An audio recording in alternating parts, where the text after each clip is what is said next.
Guys, welcome and welcome back to our channel SS stories. So friends, आज की कहानी है माँ की मौत, हादसा या साजिश। विदेश में रह रही बेटी ने जब अंतिम संस्कार में पहुंचकर अपनी माँ के हाथ में अजीब से निशान देखे तो वह अचंभित हो गई और उससे नौकर से बात करने पर उस नौकर ने जो बताया वह सुनकर वह हक्की बक्की रह गई, क्योंकि सुखमती जी एक मध्यम वर्गीय परिवार की महिला थीं और सामान्य तौर पर जैसे सभी गांव के लोग कहीं न कहीं गांव से जुड़े हुए होते हैं, वैसे ही सुखमती जी भी गांव से ही जुड़ी हुई थीं।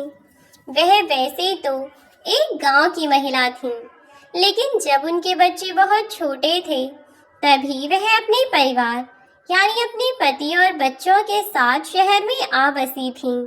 शहर में आने के बाद शुरुआती कुछ दिन तो बहुत ही मुश्किलों भरे थे। शुरुआत में तो न खाने को रोटी थी, न ही पहनने को कपड़े थे।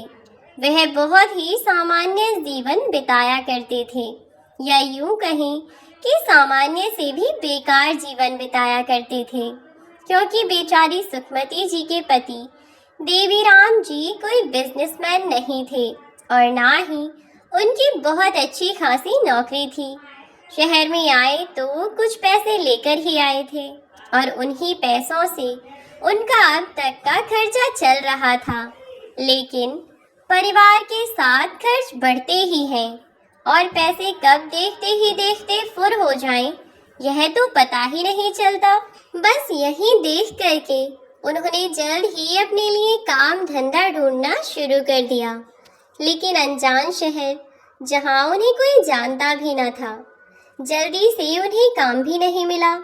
तो मजबूरी में शुरुआत में तो बेचारे मजदूरी का काम ही करने लगे। फिर धीरे धीरे उन्होंने एक फैक्ट्री में काम लगाया और वहां से 2 पैसे कमाने लगे।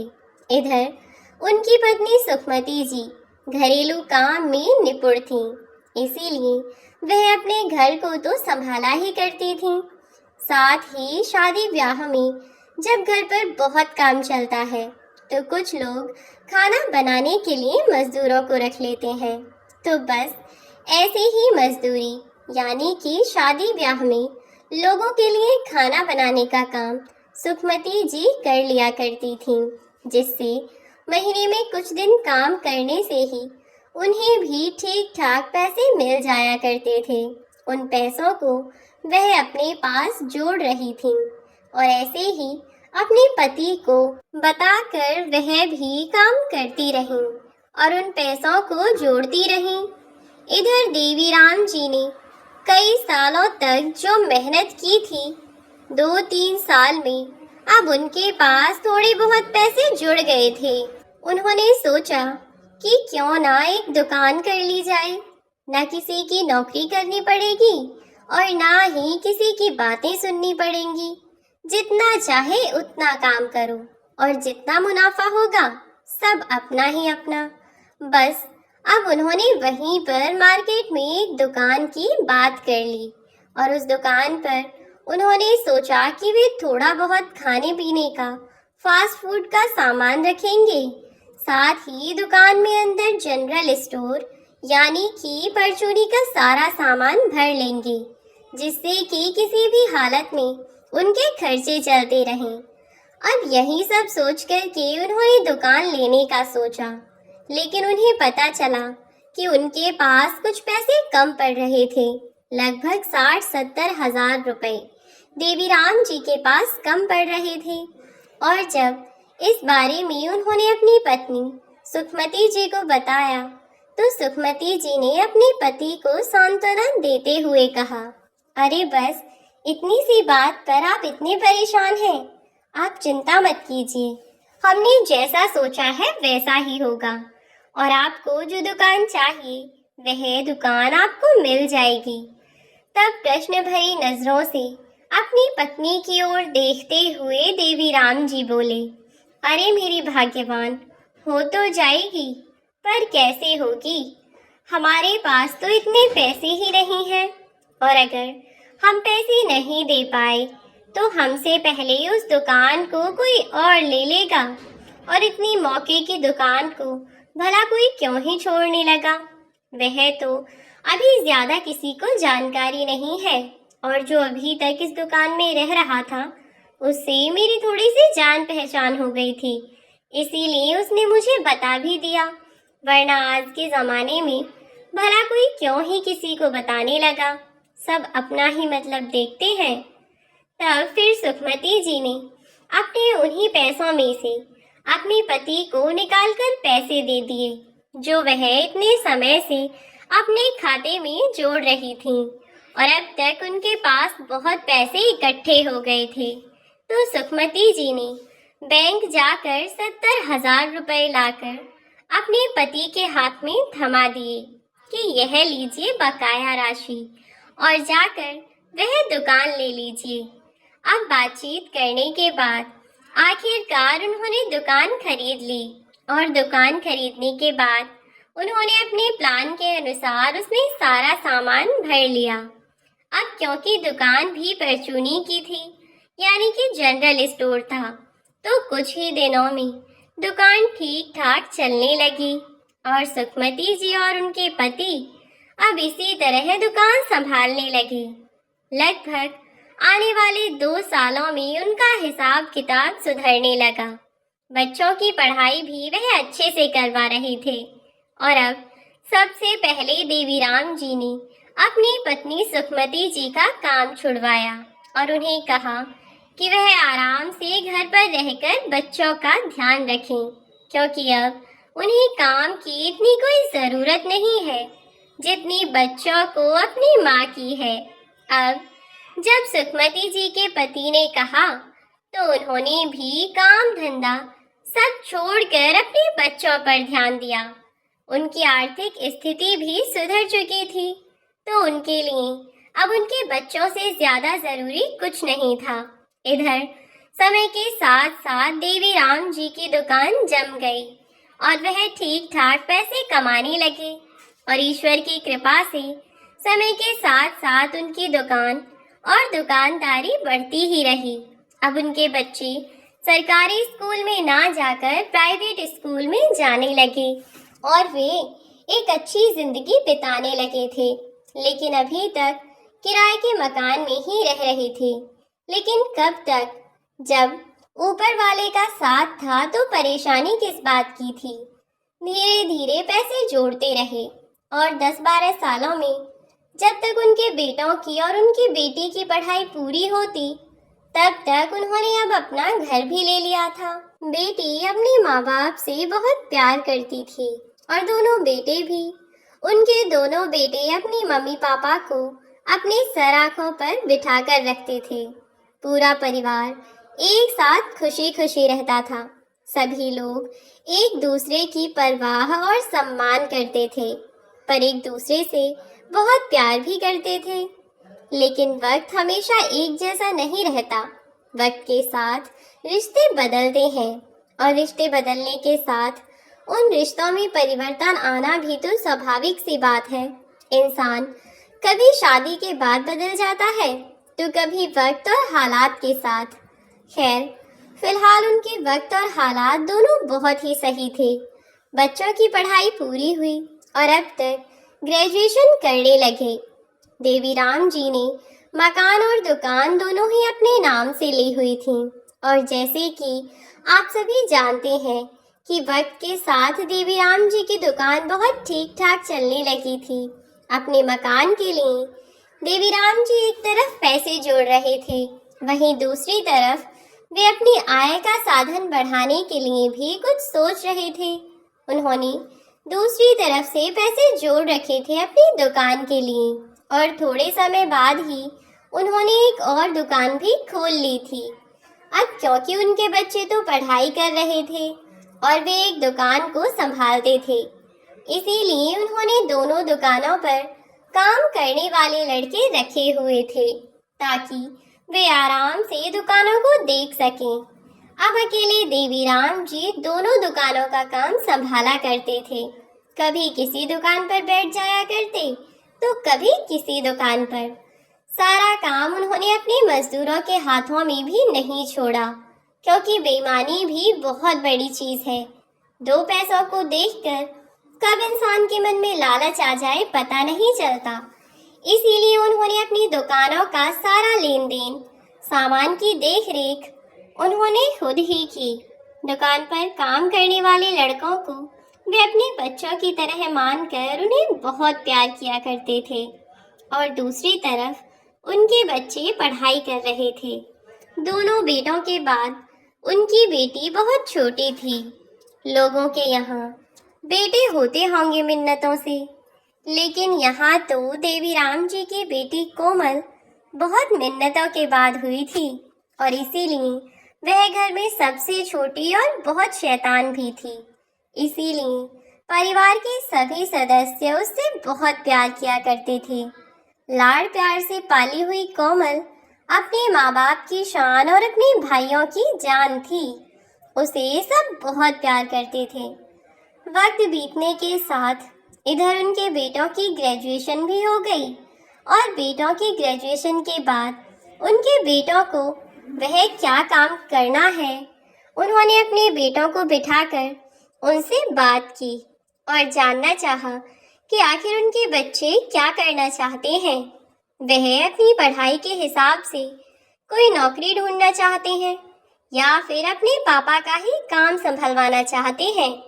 तो उस समय उन लोगों ने कहा कि पापा, जैसे आपको ठीक लगे हम वैसे करने को तैयार हैं, लेकिन पढ़ाई लिखाई हो या उनका पहनना ओढ़ना हो, किसी भी चीज में उन्होंने हस्तक्षेप नहीं किया था। जो उनके बच्चों का दिल करता वे वैसे ही रहा करते। तो इसीलिए उन्होंने उनके जीवन का एक अहम फैसला, यानी कि अपना भविष्य बनाने का फैसला लेने के लिए भी उन्हें खुद ही कहा कि वह क्या करना चाहते हैं वह खुद ही निश्चित करें। यदि वह नौकरी करना चाहें तो भी वे कर सकते हैं, और यदि वह अपने माँ बाप के साथ अपनी दुकानों पर बैठना चाहें, उनके आसपास रहकर उनका ख्याल रखना चाहें, तो वह भी कर सकते हैं। उनका अपना अच्छा खासा काम था, तो उन्हें भला नौकरी की क्या ही ज़रूरत थी। अब बेटों ने कुछ निश्चित नहीं किया और कहा कि पापा, हम नौकरी ढूंढ लेंगे। जब हमने इतनी पढ़ाई लिखाई की है तो एक बार अपनी फील्ड से रिलेटेड नौकरी ढूंढने में भला क्या ही बुराई है। हर बार की तरह देवीराम जी ने इस बार भी अपने बच्चों का ही साथ दिया और कहा कि बेटा, जैसा तुम लोग चाहते हो तुम वैसा करो, तुम पर कोई भी दबाव नहीं है। यह तुम्हारे जीवन के फैसले हैं, तो तुम खुद ही तय करो।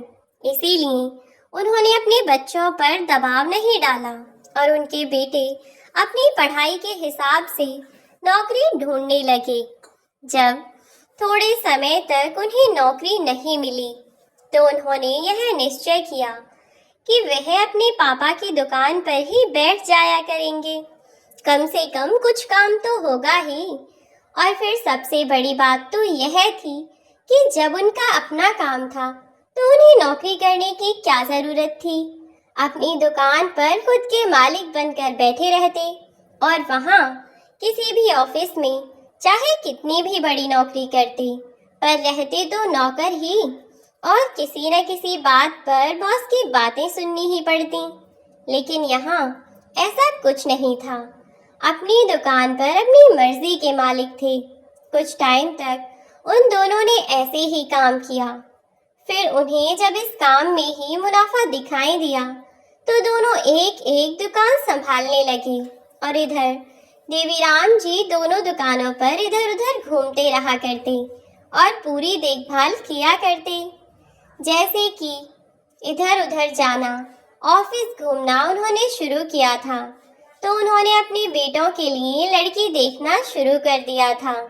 और फिर अब जब उनके बेटे हैं, उनकी दुकान संभालने ही लगे हैं, तो इसीलिए उन्होंने अपने बेटों की शादी करने का निश्चय कर लिया था।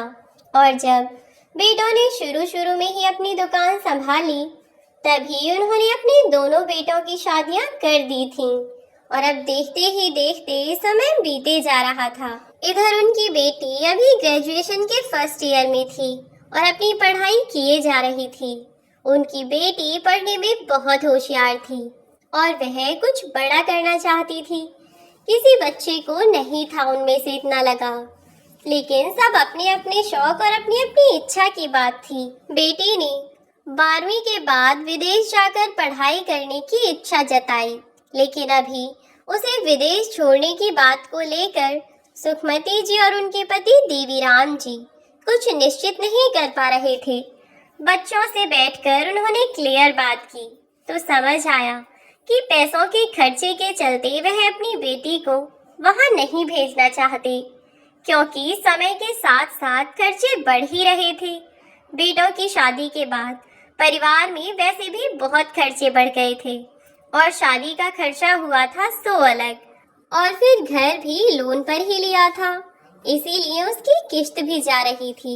कमाई तो सबको दिखती है, लेकिन खर्चे तो उसी को पता होते हैं जो काम कर रहा होता है। बस वैसा ही कुछ था, लेकिन खर्च भी उसी तरह के थे। इसीलिए उन्हें अपनी बेटी को विदेश भेजने से पहले बहुत सोचना पड़ता। उन्होंने 12वीं में जाते ही जब अपनी बेटी ने उनसे कहा था कि मुझे विदेश जाकर पढ़ाई करनी है, तो उन्होंने उसे समझा दिया था कि बेटा, तुझे परदेश जाकर पढ़ाई करने से कोई नहीं रोकेगा, लेकिन तुझे मेहनत करके पढ़ाई करनी होगी। और हमने सुना है कि सरकार भी ऐसे बच्चों की मदद करती है जो मेहनत करते हैं, आगे पढ़ाई करते हैं और आगे बढ़ना चाहते हैं। कुछ फॉर्म निकलते हैं, शायद विदेश में पढ़ाई करने का मौका मिलता है, जिससे वह भी सरकार के खर्चे पर। तो बेटा, एक बार तू भी वह पढ़ाई करके देख लेना। यह बात उनकी बेटी कोमल को भी समझ आई और उसने 12वीं में बहुत मेहनत करके वह पेपर क्लियर कर लिया और इसीलिए अब वह विदेश में पढ़ाई करने के लिए जा चुकी थी और पूरा मन लगाकर वहाँ विदेश में पढ़ाई कर रही थी। और यहाँ घर में बेटी के जाने के बाद दो बहुएं थीं, इसीलिए बेटी की कमी इतनी महसूस नहीं होती थी। और फिर दोनों बहुएं आपस में बहन थीं, इसीलिए उन दोनों में आपस में ठीक ठाक बनती थी। जब बेटों के लिए रिश्ता आया और बताया गया कि दोनों बहनें हैं, तो सुखमती जी ने भी सोचा कि चलो कम से कम ऐसे ही दोनों आपस में प्यार से रहें, घर में कोई कलेश ना मचे। इधर बेटे परिवार का, दुकानों का सारा काम संभालने लगे थे, लेकिन अभी भी उन्हें इतनी जानकारी नहीं थी, इसीलिए देवीराम जी भाग दौड़ करते रहा करते और बाहर के सारे काम संभालते और उन्हें सिखाते रहते थे। एक दिन जब देवीराम जी एक दुकान से दूसरी दुकान पर जा रहे थे, तो अचानक एक एक्सीडेंट में उनकी मौत हो गई। एक बड़े से ट्रक से उनका एक्सीडेंट हुआ और ट्रक वाला उन्हें मारकर भाग गया। रास्ते में से निकलते हुए एक आदमी ने जब उन्हें सड़क पर बेहोश देखा और सर से खून निकलते देखा, तो फटाफट अस्पताल में भर्ती कराया, पुलिस को खबर कराई। तब जाकर कहीं देवीराम जी के घर वालों को इस बारे में पता चला। पुलिस वालों को देवीराम जी ने अपने अंतिम शब्दों में यही बताया कि एक ट्रक वाले ने उनका एक्सीडेंट किया और फिर भाग गया। जिस दिन एक्सीडेंट हुआ उसी दिन तुरंत ही कोमल को खबर कर दी गई और वह अपने पिता को देखने के लिए वहां से निकल गई। अगली सुबह जब तक कोमल अपने देश पहुंची, तब तक उसके पिताजी को होश भी आ चुका था और उन्होंने पुलिस वालों को बयान दिया। उसमें एक्सीडेंट के बारे में बताया और अपने बेटा और बेटी को बुलाकर उन्हें यही समझाया कि बेटा, मैं अपने जीते जी तुम्हारी माँ को बहुत प्यार और सम्मान से रखा है मैंने। मेरे जाने के बाद अपनी माँ का पूरा ख्याल रखना, कभी किसी चीज़ के लिए उसे तंग मत करना, उसका पूरा ख्याल रखना। शायद मैं उसका ख्याल नहीं रख पाऊंगा अब। अपने बच्चों से उनके यह शब्द कुछ आखिरी शब्द थे। उसके बाद देवीराम जी ने अपनी आंखें बंद की तो दोबारा उन्होंने कभी अपनी आंखें नहीं खोलीं। अपने पति के जाने का सदमा सुखमती जी के लिए बहुत गहरा था, जिसके सहारे उन्होंने जीवन के हर सुख दुख को हंसते हंसते पार कर लिया। आज वही जीवन साथी उनका साथ छोड़कर जा चुका था। बहुत मुश्किलों से उन्होंने खुद को संभाला, और फिर जब कोई इंसान हमें छोड़कर चला जाए तो उसके बाद भी जिंदगी तो जीनी ही पड़ती है ना। जिंदगी खत्म नहीं हो जाती, बस जीते जी कुछ लोग जा चुके होते हैं, लेकिन उनके बच्चों को अपने कर्तव्य निभाने थे और अपनी जिंदगी भी जीनी थी। वक्त के साथ सबने सच को स्वीकार कर लिया।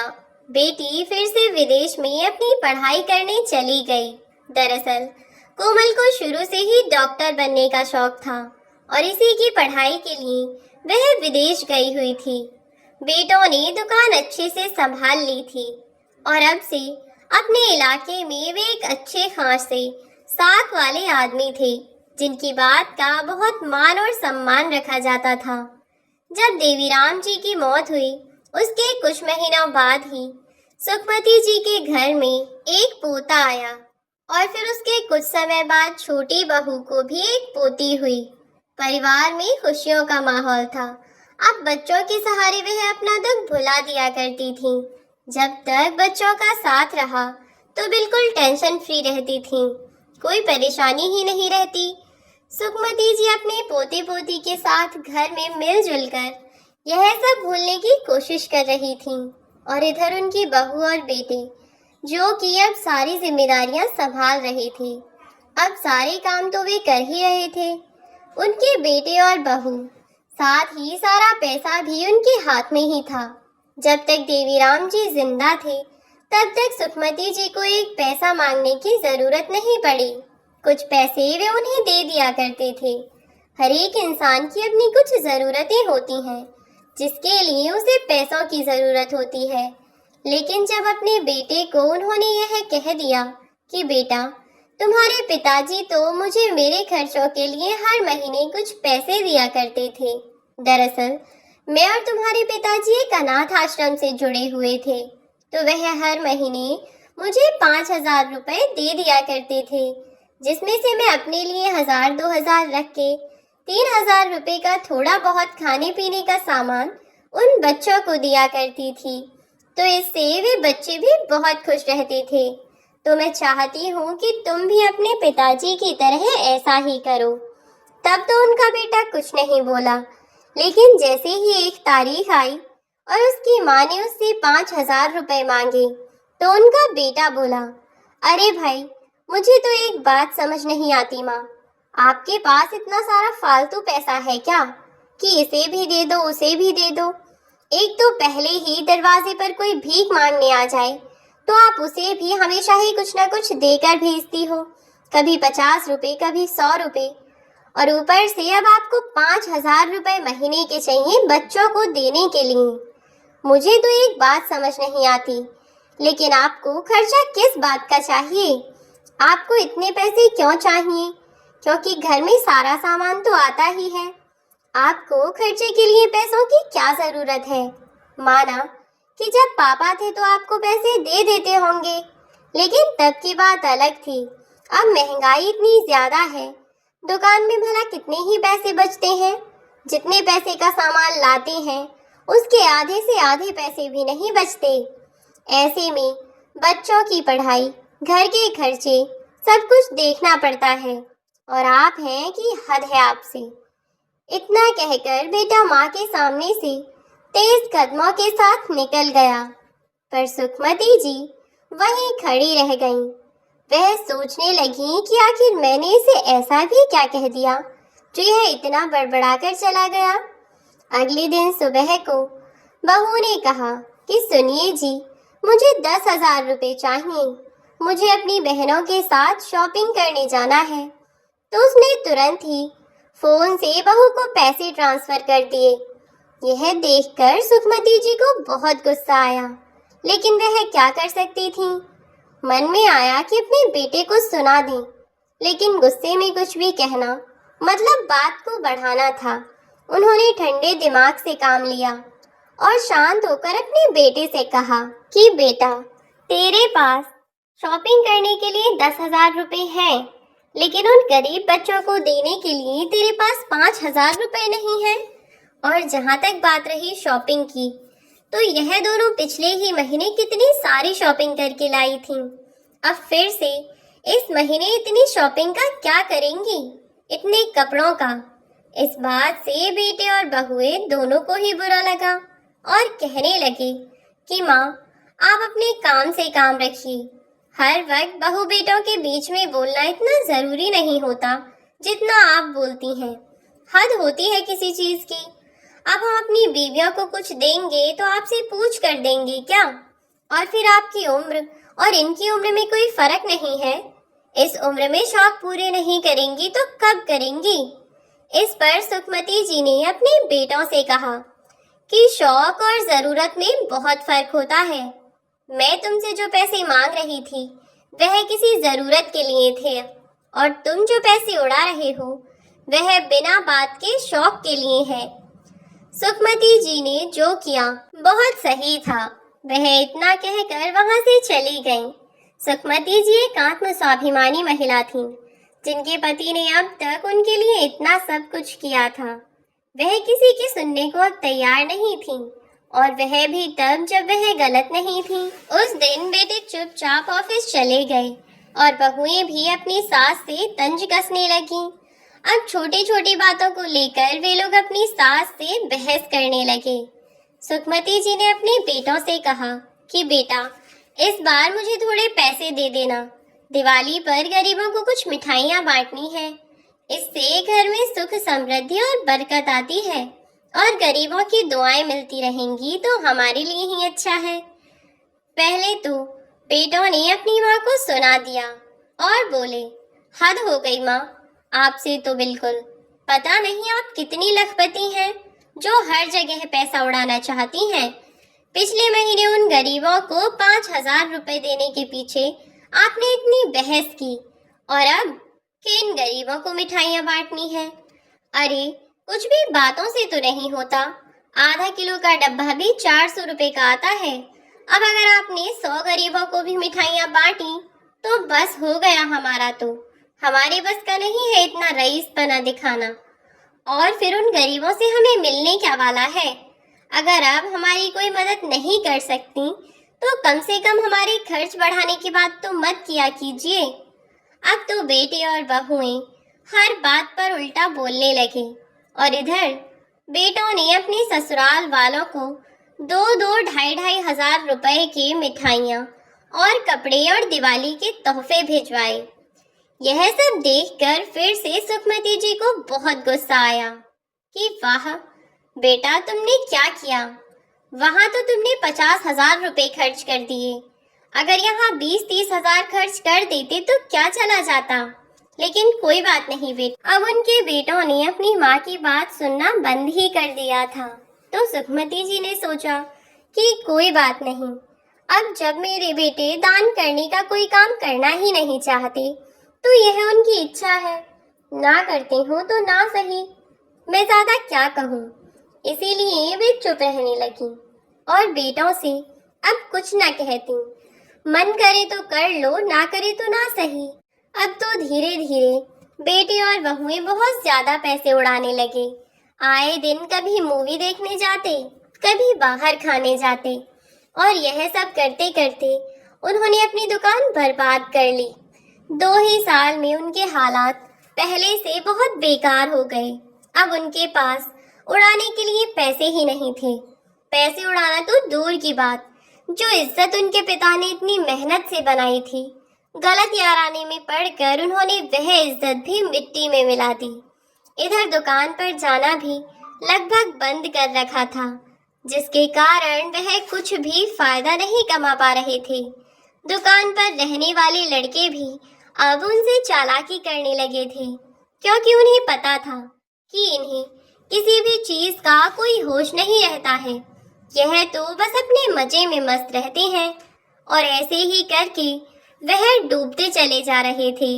और जब उनके ऊपर कर्जा बढ़ गया तो बेटों ने अपनी माँ से कहा कि माँ, हमें लगता है कि हमें एक दुकान किराए पर दे देनी चाहिए, जिससे कुछ पैसे आते रहें। तब दूसरा बेटा बोला कि पागल, किराए पर दुकान देने से हमारा कर्ज नहीं पटेगा। माँ, मुझे तो लगता है हमें एक दुकान बेचनी पड़ेगी। आप दुकान के कागजों पर दस्तखत करो या अंगूठा लगा दो, ताकि हम एक दुकान बेच सकें और कर्ज से मुक्त हो सकें। देखिए माँ, यह सब धन दौलत किस काम की, अगर इंसान ही चैन से ना रह सके तो। और फिर अब हमारे कर्जदार हमारा जीना मुश्किल कर रहे हैं। इसीलिए प्लीज आप इन कागजात पर साइन करके इस दुकान को बेच दो, जिससे उन पैसों से हम अपना कर्ज पटा सकें। जब उन्हें यह पता चला तो सुखमती जी ने मना कर दिया और उन्होंने अपने बेटों से कहा कि तुमने अपनी अय्याशियों और अपने शौक मौज के चलते खुद पर कर्ज किया है, किसी ढंग के काम के लिए नहीं किया। तुमसे खुद कुछ किया तो गया नहीं। मेरे पति की मेहनत की कमाई, मेरे पति ने तुम्हारे लिए जो इतना सब कुछ करके दिया था, उसे भी तुमने बर्बाद कर दिया। और ऊपर से अब तुम चाहते हो कि मैं वह दुकान तुम्हारे नाम कर दूं? हरगिज नहीं, मैं वह दुकान तुम्हारे नाम कभी नहीं करूंगी। मेरे पति ने मरने से पहले इसीलिए मुझे इन सब की मालकिन बनाया, क्योंकि यदि सब कुछ तुम्हारे नाम होता तो तुम सब कुछ बर्बाद कर देते, चाहे कुछ भी हो जाए। मैं यह प्रॉपर्टी तुम्हारे नाम नहीं करूंगी। बेटा, मेरे पति ने जाने से पहले सब कुछ मेरे नाम किया है और यह सब कुछ मेरे ही नाम रहेगा जब तक मेरी मौत नहीं हो जाती, क्योंकि मैं अपने पति की हर एक चीज की, हर एक विरासत की रक्षा करूंगी और अपने जीते जी तो कम से कम उन्हें नहीं बिकने दूंगी। यह सब बातें सुनकर बेटे और बहुएं बहुत नाराज हो गए और उन्होंने अपनी माँ से इस बात पर बहुत बहस भी की, लेकिन सुखमती जी नहीं मानी और उन्होंने अंगूठा लगाने से साफ मना कर दिया। बेटे और बहू बहुत ज्यादा गुस्से में थे कि अगर माँ ने यहाँ अंगूठा नहीं लगाया या दस्तखत नहीं किया तो कैसे होगा।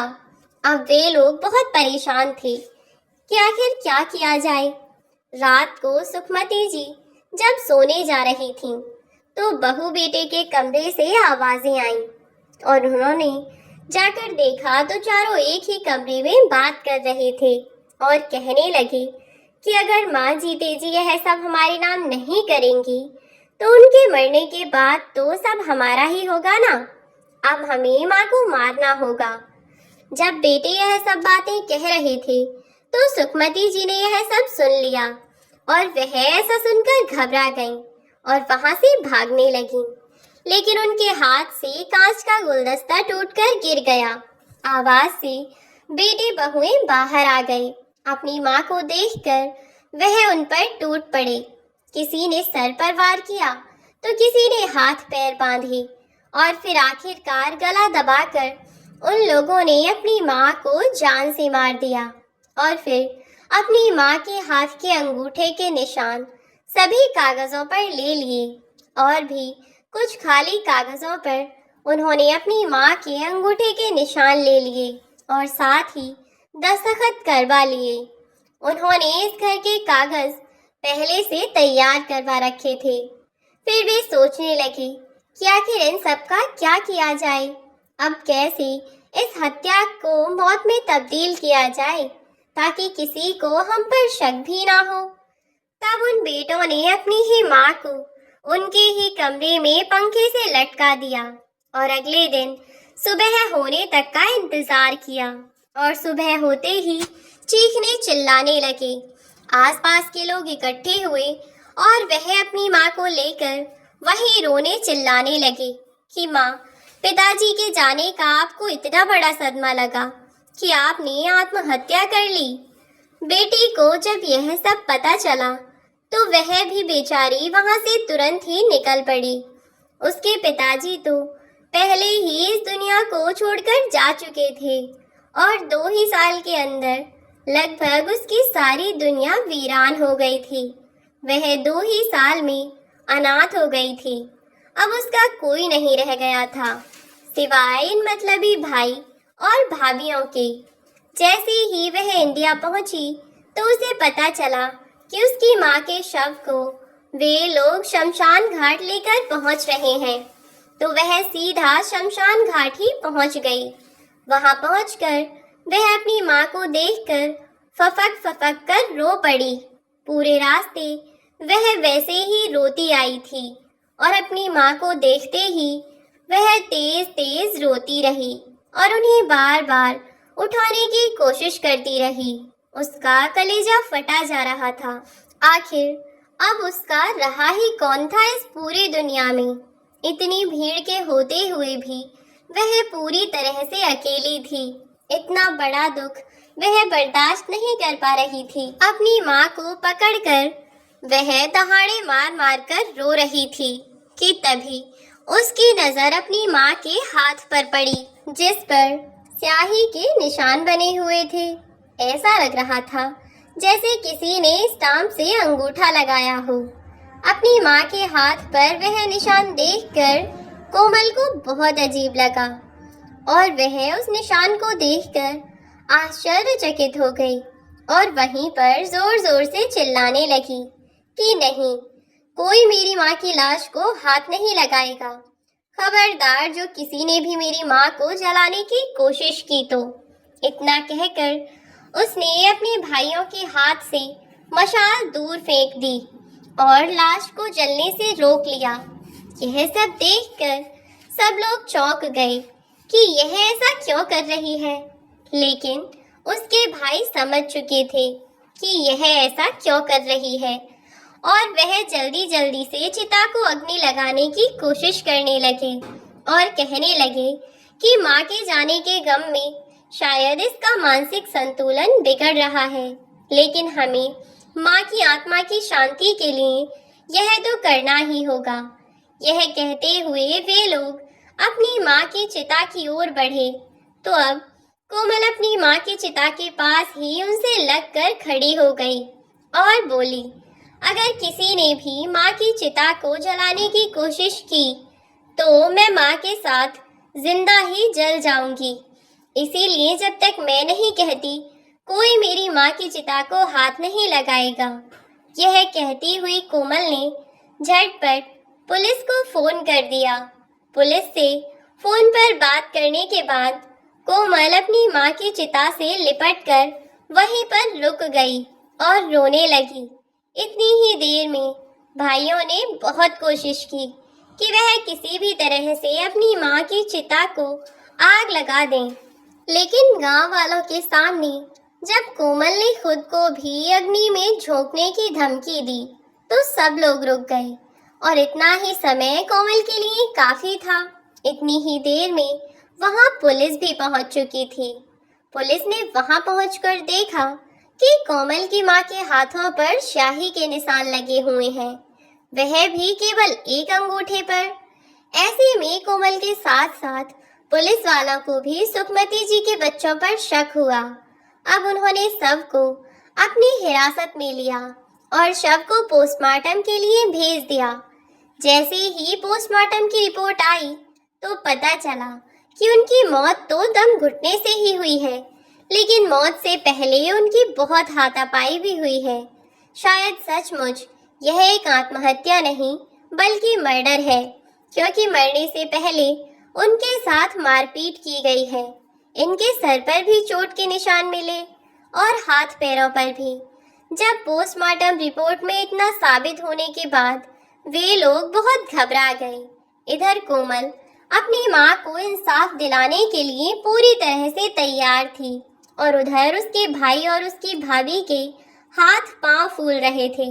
उन्हें ऐसा लग रहा था कि दिन प्रतिदिन कोमल सच के और करीब जा रही है। ऐसे में वे क्या कर सकते थे, लेकिन कोमल डायरेक्ट अपने भैया भाभी का नाम नहीं ले सकती थी क्योंकि उसके पास कोई सबूत नहीं थे। अब वह अपने घर पर ही रहने लगी, वापस विदेश नहीं गई। अभी तक उसने अपने कॉलेज से 15 से 20 दिन की छुट्टियां लीं और अपनी माँ के कातिल को ढूंढने के इरादे से वह निकल पड़ी। वह अपनी माँ के कातिल को जेल में पहुंचाने के लिए सबूत ढूंढ रही थी, जिसके चक्कर में वह अधिकतर भागदौड़ करती रहती थी। एक दिन जब वह पुलिस स्टेशन से वापस लौट रही थी कि तभी उसकी नजर अपने पुराने नौकर पर पड़ी, जो कि बाजार में बढ़िया से कपड़े पहनकर घूम रहा था। उसे अचानक से इतनी अच्छी वेशभूषा में देखकर कोमल सोच में पड़ गई कि आखिर इसके पास इतने पैसे कहाँ से आए। अपने शक को यकीन में बदलने के लिए उसने पुलिस वालों को बुलाया और सारी बात बताई। पुलिस ने भी शक के बिना पर उसे हिरासत में लिया और थोड़ी सख्ती से पूछने के बाद उसने बता दिया कि दरअसल जिस रात सुखमती जी के बेटों ने उनका कत्ल किया था, उस रात वह नौकर उनके घर में ही था और उसने उन्हें अपनी माँ को मारते हुए देख लिया था। वह अपनी माँ को मारकर पंखे पर लटका रहे थे, तभी इस नौकर ने उन्हें देख लिया था।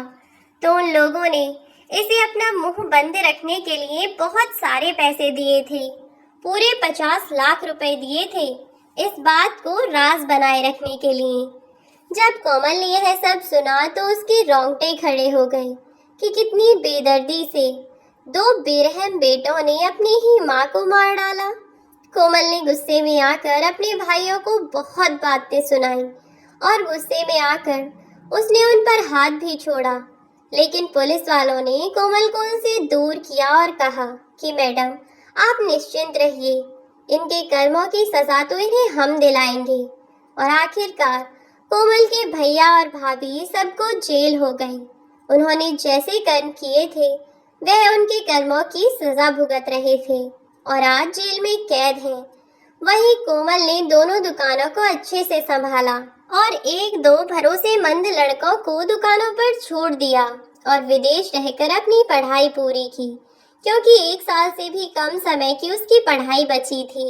तो वह जल्दी ही अपनी पढ़ाई खत्म करके वापस लौटी और अपने भतीजे भतीजी, जिन्हें उसने बोर्डिंग स्कूल में डाला था, बोर्डिंग स्कूल से लेकर अपने घर पहुंची और आखिरकार उसने अपनी बेटी होने का फर्ज निभाया। If you like the video then please like, share and subscribe our channel. See you in the next video. Thanks for watching.